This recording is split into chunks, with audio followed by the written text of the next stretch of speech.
entitas yang dapat dihubungkan ke satu entitas lainnya dengan suatu relasi. Salah satu jenisnya adalah hubungan satu ke banyak atau one to many dengan simbol 1:n. Kardinalitas pemetaan adalah menunjukkan suatu jumlah entitas yang dapat dihubungkan dengan suatu relasi.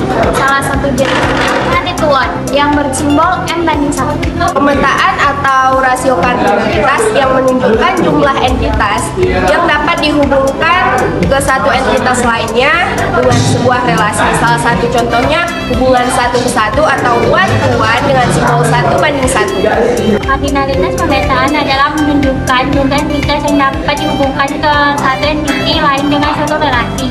Salah satu contohnya hubungan banyak ke banyak atau many to many. Simbolnya m/n. Kardinalitas menunjukkan jumlah kemunculan terbanyak yang diizinkan oleh suatu relasi. Biasanya dinyatakan dengan yang pertama one to one dengan simbol 1:1.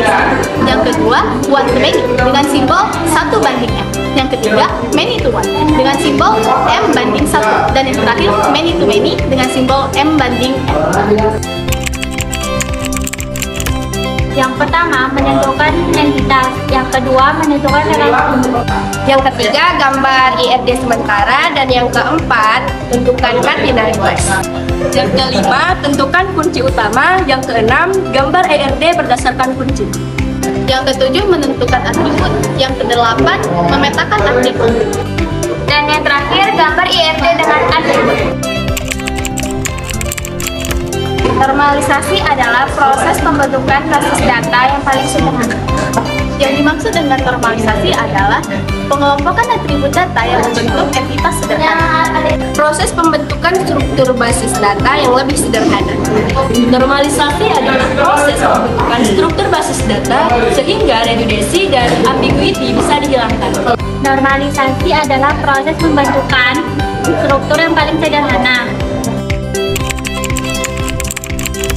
Yang pertama, anomali penambahan. Anomali penambahan terjadi karena ada data baru yang ditambahkan ke dalam sebuah relasi. 2. Anomali penghapusan. Terjadi ketika ada data yang dihapus. Dan yang terakhir, anomali modifikasi. Anomali modifikasi terjadi ketika ada data yang diubah. Siklus pembentukan database terdiri dari top-down dan bottom-up. Yang pertama, siklus top-down. Desain dimulai dengan mengidentifikasi entitas, dilanjutkan dengan relationship atau hubungan antar entitas, dan kardinalitas atau multiplitas. Lalu, bottom-up, yaitu dengan melakukan proses normalisasi. Desain dimulai dengan mengidentifikasi atribut, kemudian mengelompokkannya ke dalam kumpulan data untuk membentuk suatu relasi.